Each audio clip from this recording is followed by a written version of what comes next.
भगवान शिव को त्रिनेत्रधारी और महाकाल के रूप में जाना जाता है। वे दयालु और करुणामय हैं, लेकिन अन्याय और अधर्म का नाश करने वाले भी हैं। यह कहानी एक राक्षस बाणासुर की है, जो शिव का परम भक्त था।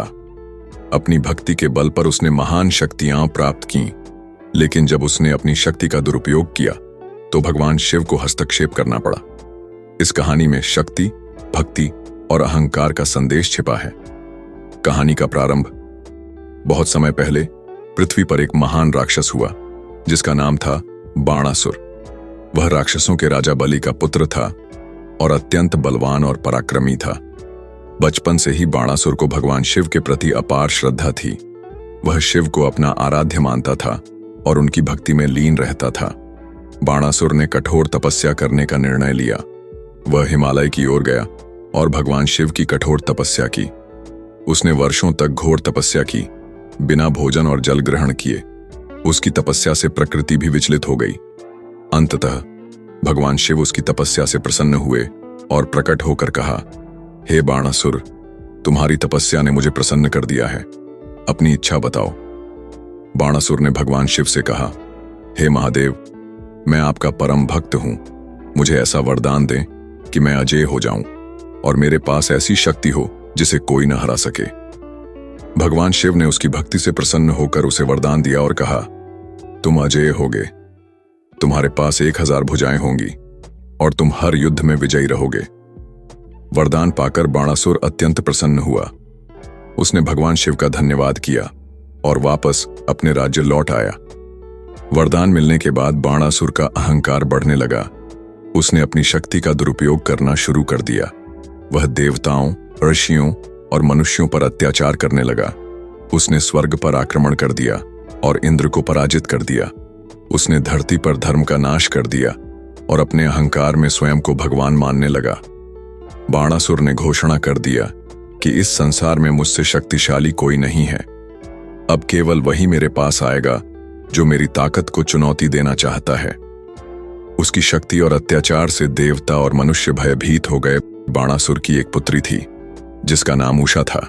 वह अत्यंत सुंदर और गुणवान थी। एक दिन उषा ने एक स्वप्न देखा, जिसमें उसने एक सुंदर युवक को देखा और उससे प्रेम कर बैठी। वह युवक और कोई नहीं, बल्कि भगवान विष्णु के पौत्र और भगवान कृष्ण के पोते अनिरुद्ध थे। उषा ने अपनी सखी चित्रलेखा से अपनी समस्या बताई। चित्रलेखा ने अपनी जादुई शक्ति का उपयोग करके अनिरुद्ध को उषा के पास ले आई। दोनों का प्रेम धीरे धीरे बढ़ने लगा। जब बाणासुर को इस बारे में पता चला तो वह क्रोधित हो गया।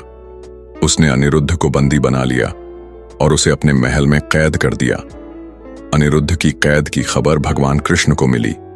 वे अत्यंत क्रोधित हुए और बाणासुर के विरुद्ध युद्ध की तैयारी करने लगे। भगवान कृष्ण, बलराम और यादव सेना के साथ बाणासुर के नगर की ओर प्रस्थान कर गए।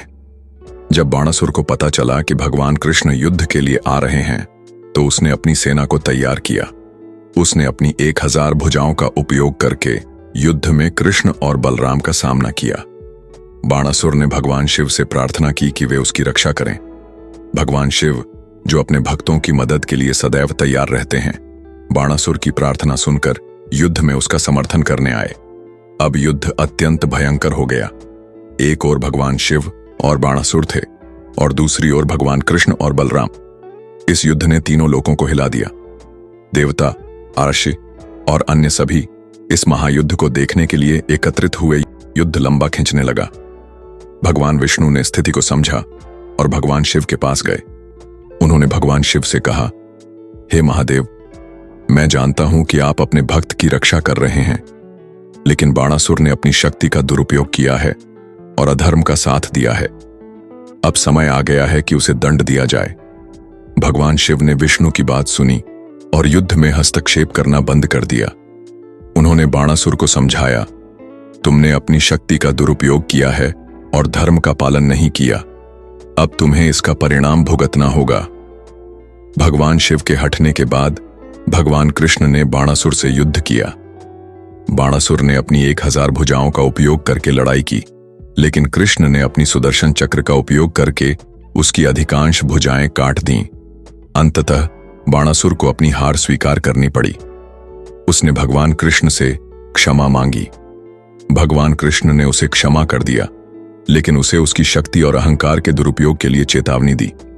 इस कहानी से हमें ये 2 शिक्षा मिलती है। पहला, भक्ति का महत्व।